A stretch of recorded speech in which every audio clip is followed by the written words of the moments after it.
고린도전서 강의 50번째 시간입니다. 그때의 방언, 지금의 방언이란 제목으로 말씀 증거합니다. 그때의 방언, 지금의 방언. 우리가 방언이라고 하는 은사를 이해하기에 앞서서 초자연과 자연의 개념을 이해할 필요가 있습니다. 자연이라는 게 뭡니까? 자연은 하나님의 창조 질서죠. 하나님께서 창조한 대로의 모습을 자연이라고 말할 수 있습니다. 한자어로는 스스로 자, 그럴 연이잖아요. 저는 한자를 참 잘 선택했다고 생각합니다. 원래 그런 것, 타고난 것, 그것이 바로 자연이죠. 결국 신앙적 용어로 표현하자면 창조한 대로, 그게 자연입니다. 그래서 자연스럽다라고 한 때는 무슨 뜻이에요? 창조한 대로 살면 자연스러운 거예요. 억지가 없는 거예요. 반면에 창조를 벗어난 행위를 하면 부자연스럽다라고 얘기하고 억지스럽다라고 말할 수 있죠. 죄라는 건 뭡니까? 죄라는 건 부자연스러운 거예요. 하나님의 창조의 계획과 창조의 목적 속에는 죄라는 것은 존재하지 않습니다. 근데 그 죄가 들어옴으로 말미암아 그 죄성에 물든 삶을 살 때에 우리의 삶은 억지가 되는 거고 부자연스럽게 되는 것이죠. 자연의 반대편에 있는 듯한 초자연이란 단어는 뭐겠어요? 결국은 창조의 질서를 뛰어넘는, 그게 초자연이죠. 원래는 없던 것, 그게 초자연이죠. 자연에선 없는 것, 그게 바로 초자연이죠. 죽음이라는 건 어떻습니까? 죽음이라는 것은 어찌 보면은 창조 이후, 죄가 들어온 이후에 우리의 삶에서 자연스러운 것이죠. 히브리서에서 하나님께서 말씀했습니다. 사람이 한 번 태어나서 죽는 것은 하나님이 정하신 바다라고 했습니다. 그러므로 우리가 죽는다는 것은 매우 자연스러운 인간의 순환 고리이죠. 그런데 부활은 무엇입니까? 다시 산다는 겁니다. 근데 이 땅에서 다시 산다고 하는 것은 존재하지 않았습니다. 그러므로 부활은 뭐가 되는 거예요? 초자연이 되는 것이죠. 우리 일상의 삶에서 원래 없던 것들이 일어났을 때 그것을 초자연이라고 얘기하는 겁니다. 여기서 자연과 초자연을 구분함에 있어서 인간의 이해와 인간의 삶의 한계를 우리가 인정할 필요가 있습니다. 인간의 이성과 삶의 한계를 인정하게 될 때 벌어지는 일이 뭐냐면 자연과 초자연의 경계가 매우 모호할 수 있다는 걸 깨닫는 거예요. 우리가 모든 것을 알고 있다라고 말할 때는, 교만할 때는 자연과 초자연이 명확하게 구분이 돼요. 그러나 우리 자신이 참 부족하구나, 연약하구나라는 걸 알게 될 때에 자연과 초자연의 경계 그리고 분별이 그렇게 쉬운 것은 아님을 깨닫게 된다는 겁니다. 예를 들자면 이겁니다. 옛날에는 감기 들고 열이 나면 그 죽는 거였어요. 그래서 그것은 자연스럽게 받아들였습니다. 감기 들었네, 얘는 이제 죽었네. 열나네, 얘는 이제 죽었네 라고 하면서 우리는 그 죽음을 자연스럽게 받아들였습니다. 그런데 어느 날 한 사람이 그 마을에 갑자기 나타나서 주문을 외우면서 어떤 풀잎을 막 갈아서 먹이는 겁니다. 그럴 때만 열이 뚝 떨어지고 죽어야 될 애가, 그 열 때문에 죽어야 될 애가 죽지 않았습니다. 그때 그 마을 사람들은 이것을 뭐라 그래요? 초자연적인 현상이라고 하면서 그 사람을 신격화시켰다는 거예요. 원시 사회에서 어떤 약을 갈아 먹이고 그 약 때문에 누군가가 살아났을 때 그것은 자연스럽게 받아들인 게 아니라 초자연스럽게 받아들인 거예요. 이건 우리 인간 사회에선 존재하지 않는데, 우리가 지금까지 살아온 인생의 모습을 돌이켜 봤을 때 40도의 열이 오른 애가 어떻게 살 수가 있어? 살지 못하는데 저 사람이 살게 했어. 오, 놀라워. 초자연적인 현상이 벌어졌어.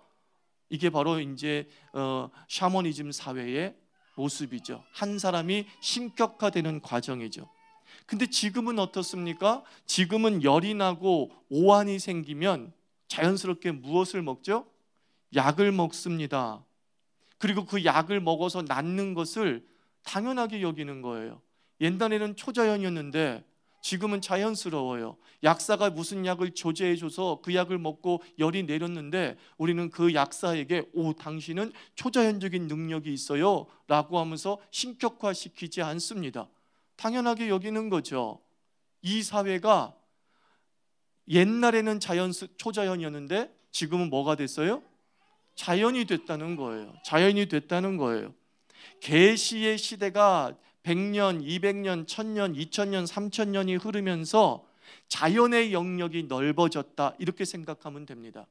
하나님께서 초자연을 주신 것이 아니라 원래 그것은 자연스러운 것이었는데 우리 자신의 계시의 한계로 말미암아 그 자연스러운 걸 뭘로 받아들였다는 거예요?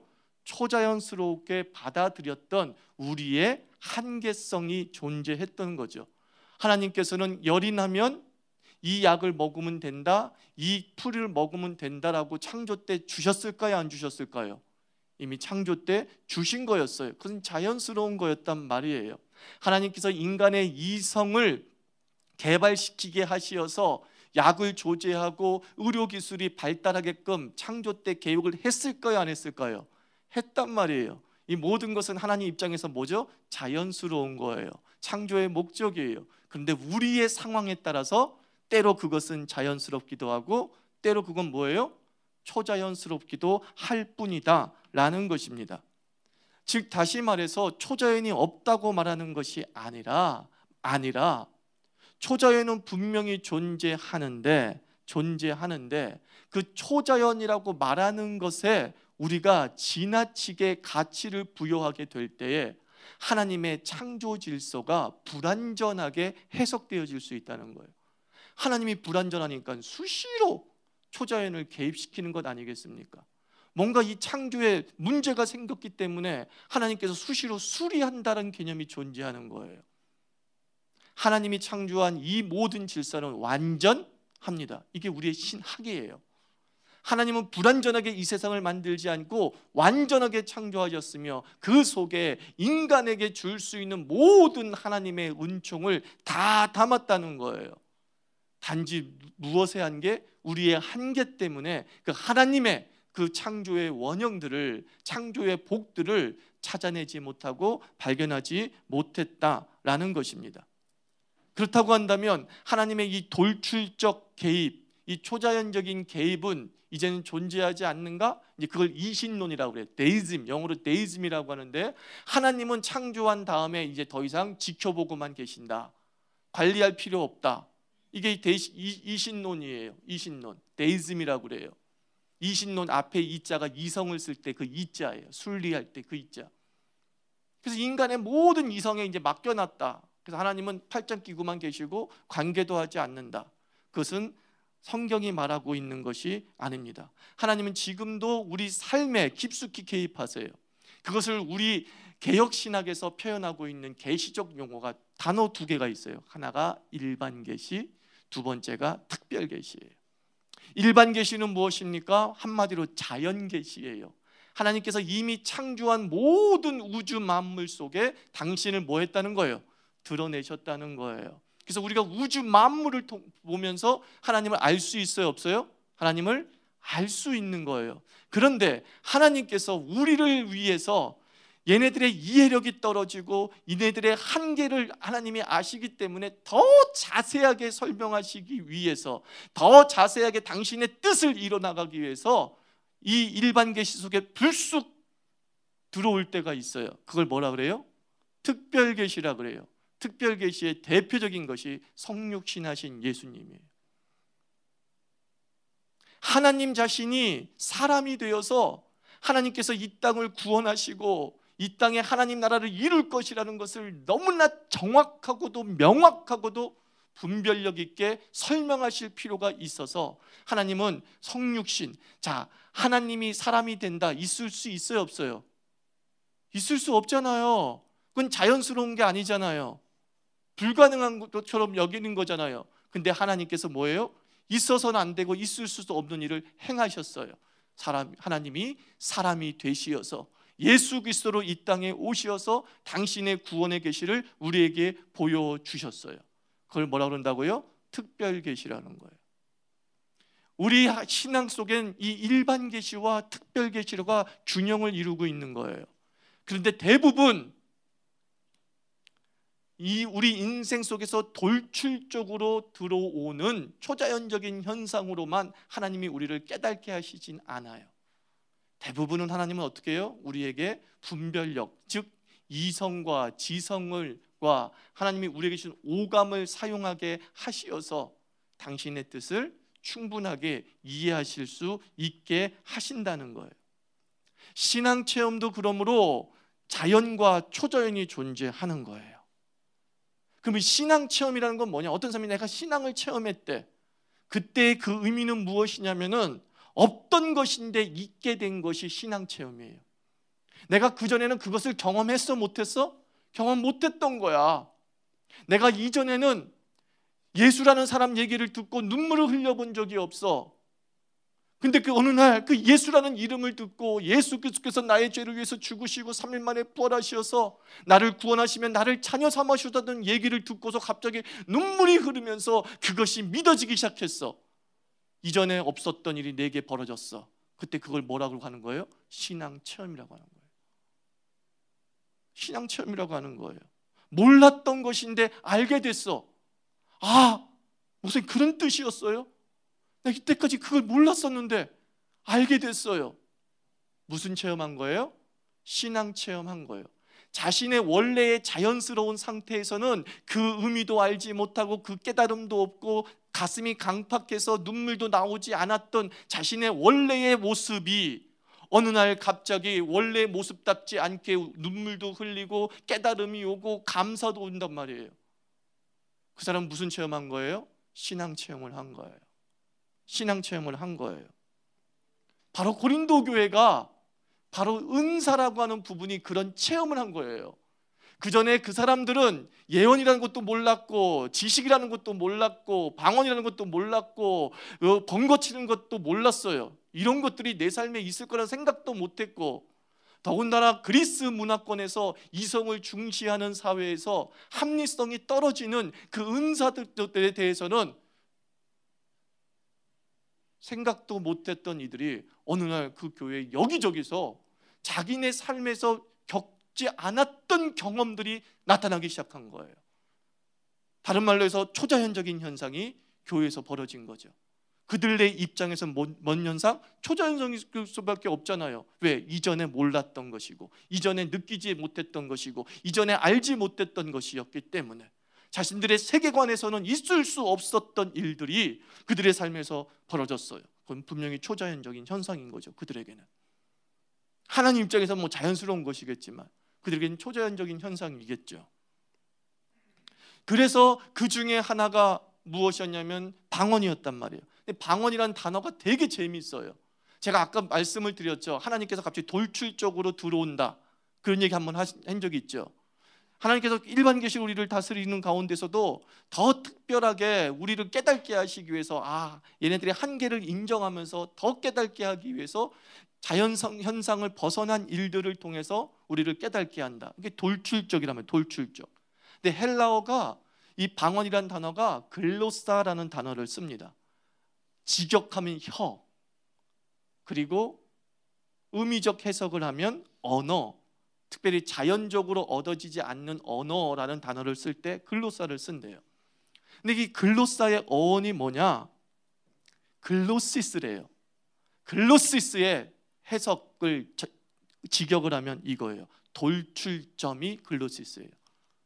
돌출점이라고 하는 어원을 내서 방언을 뜻하는 무슨 단어가 나왔다고요? 글로사가 나왔다는 거예요. 그러니까 방언이라는 것, 은사라는 건 뭐예요? 갑자기 우리 인생 속에 개입한 거야. 갑자기 어떤 특이한 변화가 우리에게 일어난 게 바로 은사임을 설명해 주고 있는 아주 좋은 단어이죠. 자연계에 없는 단어, 자연스럽지 않았던 그 어떤 것이 고린도 교회에 벌어진 거죠. 이런 전제를 가지고 이제 고린도 교회의 은사를 이해해 보는 거예요. 그래서 은사는 뭐겠어요? 초자연적으로, 후천적으로 주어진 신앙 체험. 그렇기 때문에 신비하고 신기하게 여겨지는 것이 당연한 거예요.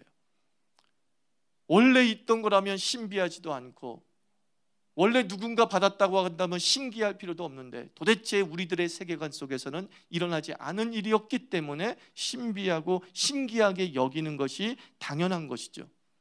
그래서 그 신비하고 신기하게 여겨지는 것이 9가지 이상이 되는 것을 고린도전서 12장에서 우리가 살펴보았잖아요. 근데 오늘 고린도전서 14장에서는 특별히 방언과 예언이라고 하는 2가지 은사를 비교하면서 이 은사에 대한 신중함을 알려주는 거예요. 그래서 고린도전서 14장은 방언에 대한 설명이에요. 많은 은사 중에서 방언이 교회를 제일 시끄럽게 하더라. 이게 바울의 시각이었던 거죠. 그래서 고린도전서 14장의 기조는 이런 겁니다. 방언이 있고 예언도 있다.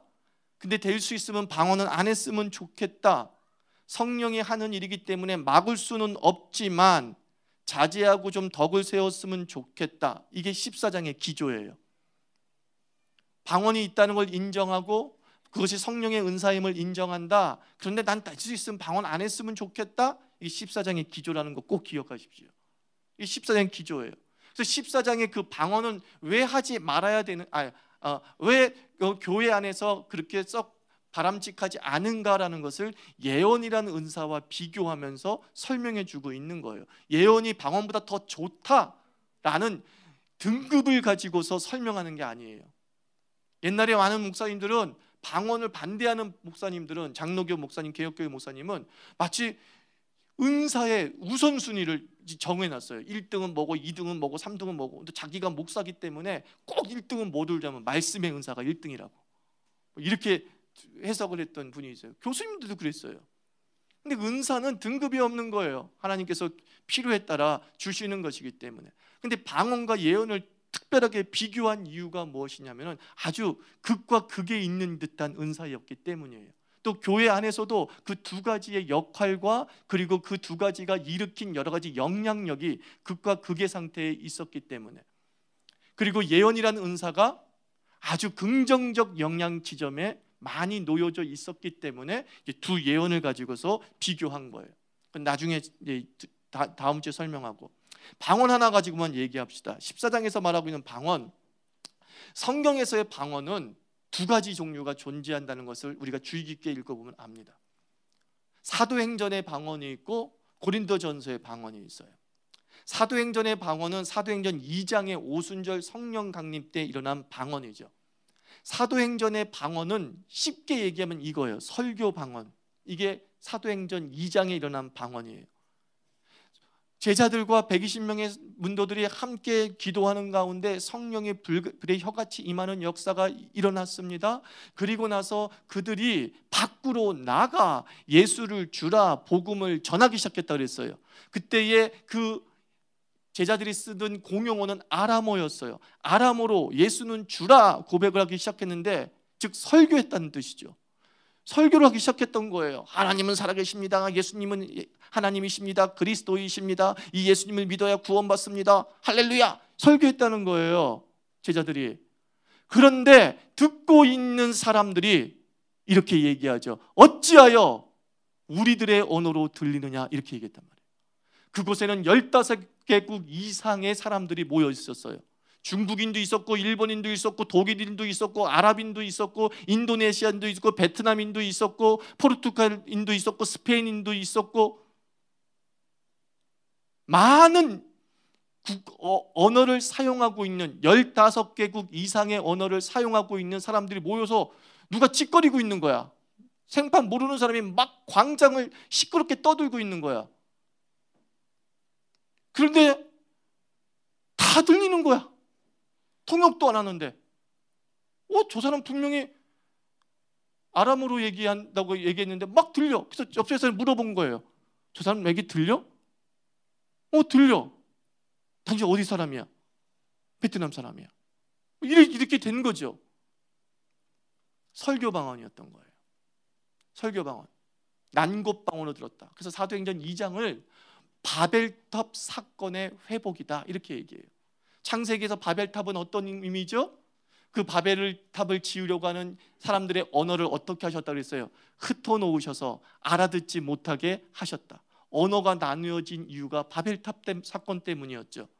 그런데 성령이 임하자 어떤 일이 벌어졌어요? 소통하기 시작해요. 언어가 하나가 됐어요. 서로 알아듣기 시작했어요. 이해가 되기 시작했어요. 복음의 언어를 들을 수 있는 상황이 됐어요. 바벨탑 사건의 재현이란 말이에요. 재현이 아니라 회복이란 말이에요. 아주 중요한 방언이 사도행전 2장에서 벌어진 거죠. 고린도전서의 방언은 무슨 방언이냐? 기도 방언이에요. 2절 말씀을 보면 방언을 말하는 자는 사람에게 하지 아니하고 하나님께 하나니 이는 알아듣는 자가 없고 영으로 비밀을 말함이라 그랬어요. 즉 하나님과의 긴밀한 관계를 가지고서 기도하는 중에 나오는 언어가 방언이다, 이렇게 설명을 하고 있는 거예요. 고린도 교회의 방언은 설교 방언이 아니었어요. 고린도 교인이 방언으로 막 설교하는데 사람들이 알아듣고, 그게 아니었어요. 막 혼자서 기도하고 또는 대중적으로 기도하고 있는데 도대체 알아듣지 못한 거야. 단지 그가 뭐만 하고 있다는 걸 알고 있는 거예요? 방언을 하고 있다는 것만 알고 있을 뿐이지 저게 무슨 말을 하는지 알아듣지 못하는 극히 개인적인 기도 방언이었던 거예요. 기도할 때만 나타나는 방언이었던 거예요. 설교할 때 하는 방언이 아니라 자기가 개인적으로 또는 대중적으로 그냥 무릎 꿇고 기도할 때에 나타나는 기도 방언이었다, 이렇게 얘기를 하고 있어요. 아주 달라요. 그러니까 결국은 이 20세기에 21세기를 살아가고 있는 크리스찬들이 받는 대부분의 방언은 사도행전 방언이에요, 고린도전서 방언이에요? 예, 고린도전서 방언이에요. 기도 방언이란 말이에요. 개인의 유익을 위해서 주는 방언이란 말이에요. 근데 이게 어떤 현상이 벌어졌느냐? 지금까지 읽어봤지만 이 은사들이 시끄럽고 교만하게 하고 서로 싸우게 하는 거예요. 근데 그 중에서 가장 시끄럽고 싸우게 만들고 교만하게 만드는 은사가 무엇이었냐고 바울이 추적해 보니까 방언 은사가 제일 시끄럽고 교만하게 하고 자꾸 교회를 다툼이 일어나게 만들더라는 거예요. 그 이유가 뭐냐면 이 9가지 은사 중에서 가장 대중적인 은사가 방언이었어요. 100명이 앉아 있으면 90명이 받는 은사가 방언이었단 말이에요. 또 하나, 이 방언의 특징은 뭐예요? 9가지 은사는 티가 안 나, 받았는지 안 받았는지. 말씀의 은사 티가 나요? 지혜의 은사 티가 나요? 티가 안 나요. 방언의 은사만 유독 티가 딱 나. 이게 문제인 거예요. 티가 난다는 거. 내 삶에서 신비적인 현상을 체험했다고 말하고 싶은데 그 신비적인 현상을 말함에 있어서 내 몸이 증명을 해주고 있는 거야. 인간의 죄성이 자극되기 시작합니다. 그리고 뭐예요? 우월감이 생기는 거예요. 우월감이. 야, 내가 이런 일들이 벌어졌어, 내 몸에서. 내가 이래 라고 하면서 어떻게 돼요? 사람이 자기가 좋은 것을 가지고 있다, 우월의식이 생기면 자꾸 사용하고 싶어 해줘요. 그래서 공공장소에서 예배를 드리는데 같이 기도합시다 그러는데 막 방언으로 얘기하는 거예요.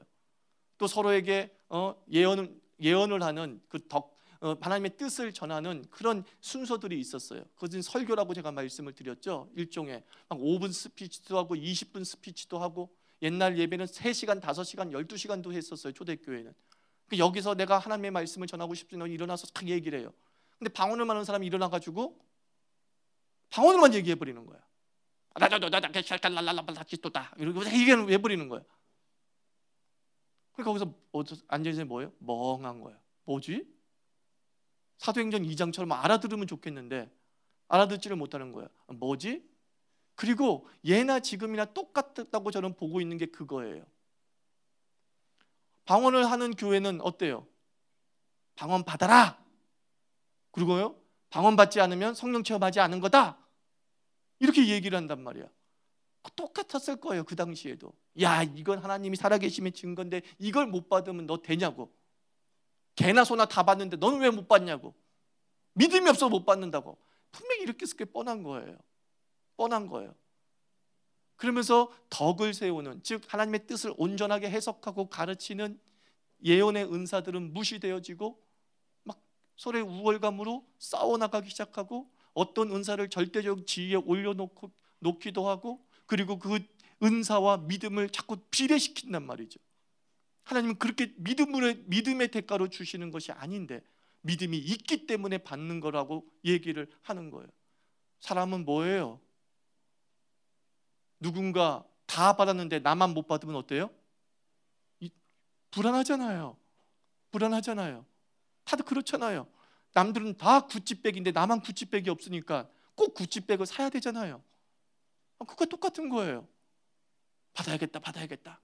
막 그러면서 세력이 형성이 되어지고 사람들을 무시하는 일들이 벌어졌다. 이렇게 성경은 얘기하고 있는 거예요. 그리고 흥분으로 공공장소에서 막 고성방언을 하고, 나중에 이제 14장 이후를 보면은 조용히 좀 해라. 바울이 부탁을 하죠. 예배 때는 좀 하지 마라. 왜냐하면은 네가 고성방언을 하니까 불신자들이 우리를 뭐로 본다? 미친놈으로 보지 않느냐. 그러니까 좀 조심했으면 좋겠다. 이제 이런 식으로 얘기가 나오는 거예요. 자, 그래서 오늘 이 말씀을 통해서 방언이 나쁘다고 얘기하는 게 아닙니다. 방언은 하나님이 주신 은사예요. 개인의 기도에 유익이 되기도 해요. 개인이 방언을 받으면 그 기도가 아주 오래 가요.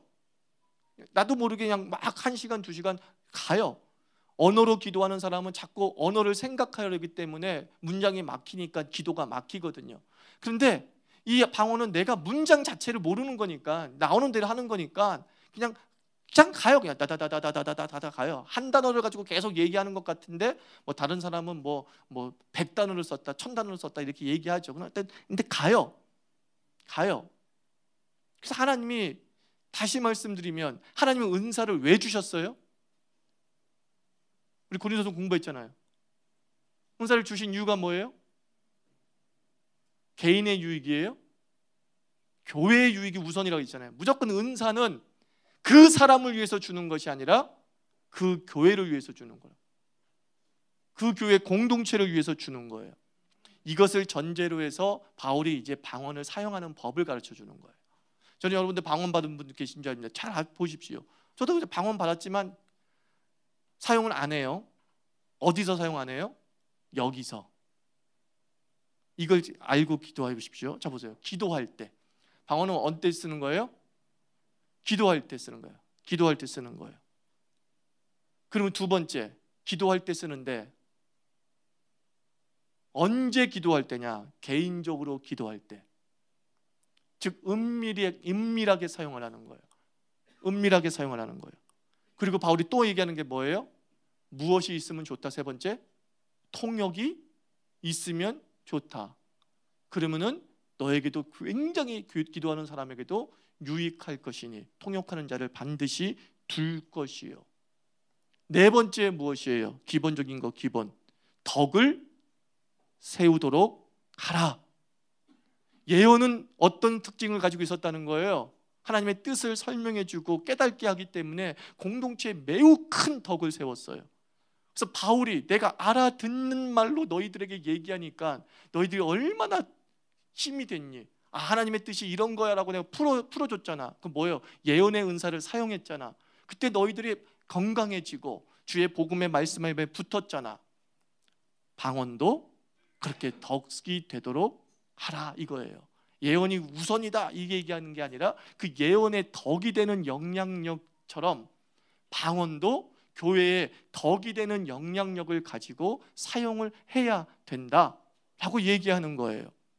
그러니까 결국 방언이 덕이 되려면 공공장소에서는 해서는 안 된다 이 얘기하는 거예요. 공공장소에서 함께 예배를 드리고 있을 때에 방언은 자제하고 절제하는 것이 좋다. 혹 네가 누군가를 위해서 기도해주고 싶으면, 그게 덕이 되려면 너의 그 방언 기도에 통역을 더한다면, 내가 A라는 사람을 위해서 중보기도 해줬는데 방언으로 중보기도 해줬어. 근데 그게 과연 그 중보기도를 듣고 있는 그 사람이 덕이 되겠니? 너는 분명히 기도해줬는데 그 사람은 뭔 기도했는지 모르니까 덕이 안 되잖아. 네가 하나님과의 은밀한 비밀의 언어로 기도하고 계시의 언어로 기도한다고 믿고 있으면, 그래서 그것을 중보기도로 사용하고 있다면 그 중보기도 대상자가 알 수 있게 해줘라 이거예요. 그러면 그게 얼마나 큰 덕이 되겠냐. 이 얘기를 성경이 하고 있는 거예요. 핵심은 이겁니다. 다시 말합니다. 하나님은 우리에게 초자연적으로 임재하실 때가 있습니다. 그리고 그것은 지금도 일어납니다. 그런데 그 초자연적인 모든 은사의 목적은 무엇이냐? 덕이에요. 덕. 얼마나 그게 우리에게 유익이 되느냐? 이 덕이라는 것을 우리가 꼭 기억해야 됩니다. 신앙 체험은 나만을 위한 것이 아니라 우리를 위한 것이다. 이게 1절부터 9절까지를 자세히 읽어보면 나와요. 그것이 우리를 위한 거예요. 우리를 위한 것. 그리고 19절 말씀에도 18절 말씀에도 그 우리를 위한 거라는 강조를 하고 있잖아요. 하나님께서 우리에게 신앙을 체험시키는 이유는, 신비하고 신기한 일들을 겪게 하시는 이유는 그것은 너 자신만을 위한 것이 아니라 우리를 위한 것이다라고 하는 것이 성경 전체의 기조예요. 그 성경 전체의 기조의 출발이 누구냐? 아브라함이잖아요. 하나님의 복은 흘러넘침이 기본이란 말이에요. 하나님께서 아브라함에게 복 주시기 위해서 아브라함을 부르셨어요. 그래서 뭐라고 그래요? 내가 너한테 복 주겠다. 그리고 그 다음에 12장에서, 창세기 12장에서 구체적으로 얘기하는 게 뭡니까? 내가 너로 복의 근원이 되게 하여서, 그 다음 뭐라고 나와요? 그 다음 뭐가 나와요? 너로 말미암아 모든 민족이 복을 받으리라. 아브라함에게 복을 주셨는데 아브라함에게 주신 복이 흘러 넘쳐서 모든 민족에게 유익이 되는 게 하나님의 복의 특징이에요. 하나님은 나만을 위해서 복을 주시지 않아요. 그 성경의 기조가 아니에요. 하나님은 복을 주십니다. 그 복은 흘러 넘치는 거예요. 예수님께서 요한복음 4장에서 말씀합니다. 생수의 강이 네 배에서, 네 자아에서, 네 인생에서 흘러 넘치리라. 흘러 넘치지 않는 건 하나님의 복이 아니에요. 깔짝거리는 건 하나님의 복이 아니에요. 나만 마시고 끝나는 건 하나님의 복이 아니에요. 하나님의 복은 주체할 수 없어 흘러 넘쳐서 마른 대지를 적시는 것이죠. 에스겔이 성전에서 환상을 본 것처럼 성전에서 물이 흘러나오기 시작하는데 그 물이 흘러가면 흘러갈수록 발목을 채우고 다리를 채우고 허리를 채우고 온 몸을 덮었더라. 그리고 그 물 위에 흘러가는 양가에 모든 식물이 소송하더라. 이게 하나님의 복이에요. 이 복 받기를 축원합니다. 여러분, 한 사람의 복으로 인해서 자유교회가 잘 될 줄 믿습니다. 그게 복이에요. 그 복 추구하시라고요. 여러분이 받은 그 은사 때문에 주변 사람들의 믿음이 강화될지어다. 그게 진짜 은사라는 거예요. 이 하나님의 놀라운 복의 원리. 하나님은 초자연적으로 임하실 때도 있다. 그 초자연적인 은사를 혹 받은 사람이 있다고 한다면 너로 말미암아 모든 민족이 복을 받으라는 창세기 12장의 말씀이 성취되기를 주의 이름으로 축원합니다.